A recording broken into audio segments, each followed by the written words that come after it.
आज का हमारा क्लास 9 सब्जेक्ट विज्ञान है। आज हम पढ़ेंगे सांद्रण के आधार पर विलयन के प्रकार। सांद्रण मतलब मैंने पिछले क्लास में बताया था कि विलयन का सांद्र होना इसका मतलब है गाढ़ा होना, और तनु होना इसका मतलब है विलयन का पतला होना। तो विलयन में विलेय और विलायक की मात्रा बताती है कि विलयन सांद्र है या तनु है, यानी विलयन गाढ़ा है कि पतला है। ये उसमें उपस्थित जो पदार्थ होते हैं वो विलायक या विलेय, इनके आधार पर हम लोग इसका व्याख्या कर सकते हैं। तो ये तो मैंने कल बताया था। तो विलयन में कल मैंने बताया था कि भौतिक अवस्था, जो भाग लिए हुए पदार्थ हैं विलयन में, चाहे वो विलायक हैं या विलेय हैं, उन पदार्थों के भौतिक अवस्था के आधार पर विलयन 9 प्रकार के मैंने कल बताए थे। ठोस का ठोस में, द्रव का ठोस में, गैस का ठोस में, ऐसे मैंने बताया था। तो ये तो भौतिक अवस्था वाला हो गया। अब है सांद्रण के आधार पर विलयन के प्रकार। सांद्रण के आधार पर विलयन के प्रकार 5 प्रकार के होते हैं। विलयन 5 प्रकार के होते हैं सांद्रण के आधार पर। कौन कौन से? पहले हैं तनु विलयन, डाइल्यूट सॉल्यूशन। ये क्या होते हैं? वह विलयन जिसमें विलायक की मात्रा विलेय की तुलना में बहुत अधिक होती है, तनु विलयन कहलाता है। देखिए, विलायक की मात्रा विलेय की तुलना में बहुत अधिक हो, विलायक बहुत अधिक हो और विलेय बहुत कम हो। जैसे अभी चीनी में और जल में आप शरबत को ले लीजिए। शरबत जो आप पीते हैं, नॉर्मली शरबत जो बना के घर पर पीते हैं, उसमें विलायक की मात्रा आप बहुत ज़्यादा लेते हैं। आप चीनी को जल को 1 गिलास ले लेते हैं या 1 जग। मान लीजिए घर पर 4-5 लोग व्रत हैं, तो व्रत वाले दिन तो शरबत ज़रूर बन जाता है घर में। 1 या 2 बार तो शरबतें पी के काम चला लेते हैं व्रत वाले दिन। तो वो शरबत बनता कैसे है? करते क्या है, पूरे मान लीजिए घर में 3-4 लोग पियेंगे शरबत। अब पूरे जग में 1 जग पानी लेते हैं और उसमें करते क्या हैं, 200 या 300 ग्राम चीनी डालते हैं। ज़्यादा ज़्यादा 1 पाव डाल देते हैं। 1 पाव बहुत हो गया यार, उससे कम में डालते हैं। 100-150 ग्राम चीनी डाल के घोल देते हैं।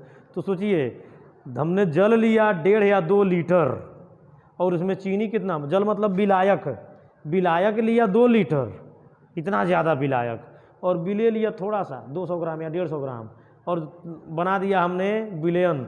तो इस विलयन को क्या कहेंगे? तनु विलयन। इसमें विलेय की मात्रा बहुत कम है और विलायक की मात्रा बहुत ज़्यादा है। तो वह विलयन जिसमें विलायक की मात्रा बहुत ज़्यादा हो और विलेय की मात्रा बहुत कम हो, वो होता है तनु विलयन।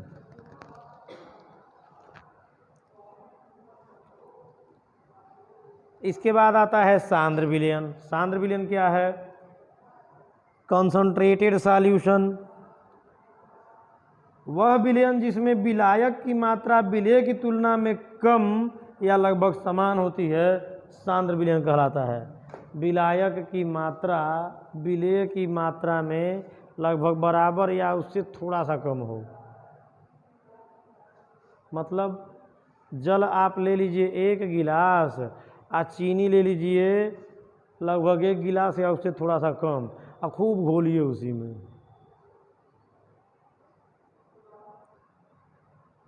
यानी पहले चीनी आधा गिलास भर लीजिए, आधा गिलास से थोड़ा सा कम चीनी भर लीजिए, और पूरे गिलास में जल भर करके खूब हिला दीजिए। और जो विलयन बनेगा एकदम गाढ़ा शरबत बनेगा, बहुत मीठा बनेगा।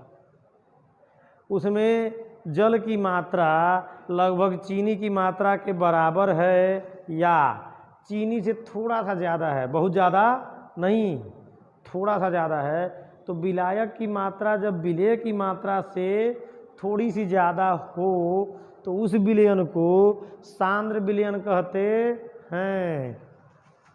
ये है सांद्र विलयन, मतलब गाढ़ा वाला विलयन, और तनु विलयन मतलब पतला वाला विलयन। ऐसे ही समझ लीजिए। अब ये तो आम भाषा में हो गया पतला और गाढ़ा। अब विलयन पतला गाढ़ा कब बनेगा? पतला तब बनेगा जब विलायक की मात्रा बहुत ज़्यादा होगी और विलेय की मात्रा बहुत कम होगी। और जब सांद्र विलयन होगा तो उसमें विलायक और विलेय की मात्रा लगभग बराबर हो या विलायक की मात्रा थोड़ा सा ज़्यादा हो। ध्यान दीजिए, एकदम बिल्कुल उल्टा नहीं हो जाएगा। क्यों नहीं होगा? क्योंकि विलेय जो घुल रहा है, आप ये मत सोचिएगा कि इस वाले का उल्टा ये होगा, तो इसमें विलेय की मात्रा बहुत कम है अब विलायक बहुत ज़्यादा है, तो इसमें विलायक बहुत कम होगा विलेय बहुत ज़्यादा, ऐसा कुछ नहीं होगा। आप 1 किलो चीनी में 1 चम्मच पानी घोल सकते हैं। ध्यान दीजिए जो मैं कह रहा हूँ, 1 किलो चीनी ले लीजिए और उसमें 1 चम्मच पानी घोलिए, पानी घुलेगा क्या चीनी में? नहीं घुल सकता। लेकिन आप 1 किलो जल में 1 चम्मच चीनी घोल सकते हैं, घोल सकते हैं ना। तो आप जब 1 किलो जल में 1 चम्मच घोल रहे हैं, वो तनु बन जा रहा है। लेकिन उसका बिल्कुल अपोजिट नहीं कर सकते आप बहुत कर सकते हैं। तो 1 किलो जल लिए हैं तो लगभग 1 किलो चीनी ले सकते हैं, या 800 या 900 ग्राम चीनी ले सकते हैं। मतलब या तो बराबर हो दोनों, या विलेय थोड़ा सा कम हो, तब विलयन बनेगा। तो वो विलयन क्या बनेगा? सांद्र। इसके बाद आता है संतृप्त विलयन, सैचुरेटेड सॉल्यूशन। वह विलयन जिसमें स्थिर ताप पर और अधिक विलेय नहीं घोला जा सके, संतृप्त विलयन कहलाता है। ध्यान दीजिए, ताप स्थिर है, टेम्परेचर इज स्टेबल। आपने किसी बर्तन में चीनी लिया है और जल लिया है, और मतलब जल में चीनी डालते जा रहे हैं, घोलते जा रहे हैं, डालते जा रहे हैं, घोलते जा रहे हैं, चीनी घुलता जा रहा है, घोलते जा रहा है, लेकिन मतलब जल को आप बढ़ा नहीं रहे, और तापमान जो टेम्परेचर है रूम का वो भी बढ़ा या घटा नहीं रहे, नॉर्मल है, मतलब स्थिर है, रुका हुआ।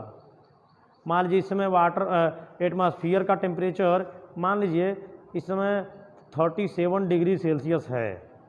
सपोज दैट इस समय 37 डिग्री सेल्सियस एटमॉस्फेयर का टेम्परेचर है, तो उस टेम्परेचर को आप चेंज नहीं कर रहे हैं, आप गर्म या ठंडा नहीं कर रहे हैं विलयन को, आप उसको बनाते जा रहे हैं। तो एक ऐसी अवस्था आएगी कि आप और अधिक चीनी उसमें डालेंगे तो नहीं घुलेगा। जब नहीं घुलेगा तो वो हो जाएगा संतृप्त। अब ये संतृप्त कब है? अब इसमें अब इसको जब आप तापमान जब आप बढ़ाएंगे तो वो फिर से और चीनी घुलने लगेगा, लेकिन तापमान आपको बढ़ाना नहीं है, नॉर्मल ही रखना है।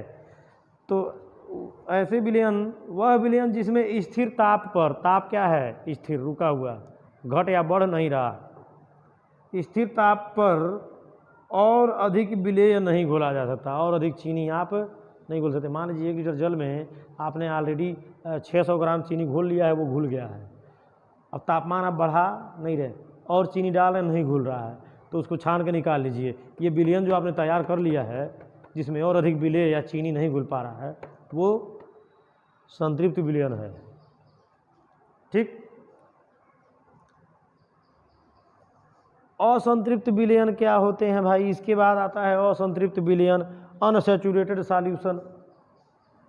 यदि किसी विलयन में विलेय पदार्थ की मात्रा संतृप्तता के लिए आवश्यक मात्रा से कम हो, मान लीजिए विलेय पदार्थ चीनी विलायक यानी जल में, मान लीजिए हमने क्या किया कि बिल्कुल तौल तौल के हम डालते जा रहे हैं। हम 1 लीटर जल लिए हैं, 1 लीटर, इसका मतलब 1 लीटर से 1 भी ग्राम अधिक नहीं लिए हैं, या 1 लीटर से यानी 1000 मिलीलीटर, 1 लीटर में 1000 मिलीलीटर होते हैं, 1000 ml से 1 भी ml ज़्यादा नहीं लिए हैं वाटर, और न तो 1 ml कम लिए हैं, बिल्कुल 1000 ml ही है, 1000 मिलीलीटर ही जल है। अब उस जल में हम चीनी भी तौल तौल के डाल रहे हैं, 1-1 ग्राम तौल रहे हैं। तो मान लीजिए सपोज दैट कि 1000 ml वाटर में आप 800 ग्राम चीनी घोल सकते हैं। तो अब उसमें 800 ग्राम से ज़्यादा चीनी आप नहीं घोल पा रहे हैं, तो वो निश्चित मात्रा है किसकी? संतृप्त विलयन की। कि संतृप्त विलयन कब बनेगा? मान लीजिए संतृप्त विलयन बन रहा है 800 ग्राम चीनी और 1000 ग्राम जल, यानी 1 लीटर जल में 800 ग्राम चीनी मिलाने से संतृप्त विलयन बन रहा है। यदि हमारे पास 800 ग्राम चीनी न होकर के 700 ग्राम हो, 600 ग्राम ही हो, या 500 ग्राम ही हो, यानी विलेय हमारे पास उतना ही है जो कि संतृप्तता के लिए पर्याप्त नहीं है और हमने विलयन बना लिया है, तो वो विलयन असंतृप्त विलयन कहलाएगा।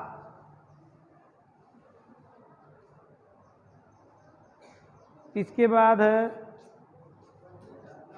अति संतृप्त विलयन, सबसे लास्ट वाला देखिए, अति संतृप्त super saturated solution. Super saturated, अति संतृप्त, जो एकदम संतृप्त हो गया। कैसे होगा? इसमें तापमान बढ़ाना पड़ेगा। अब देखिए, जब किसी संतृप्त विलयन को गर्म किया जाता है, क्या कहा मैंने अभी? तापमान बढ़ाना पड़ेगा।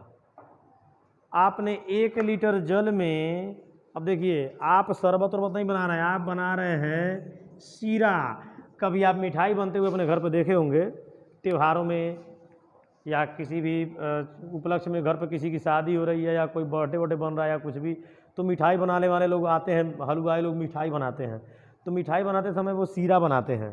शीरे में क्या करते हैं? रसगुल्ला को, गुलाब जामुन को डुबा देते हैं या राजभोग को, मतलब जो मिठाइयाँ वो गीली गीली वाली बनती हैं, उसी को शीरे में डुबाते हैं लोग। शीरा बनाते कैसे हैं कि जल में चीनी को घोलते हैं, खूब घोलते हैं।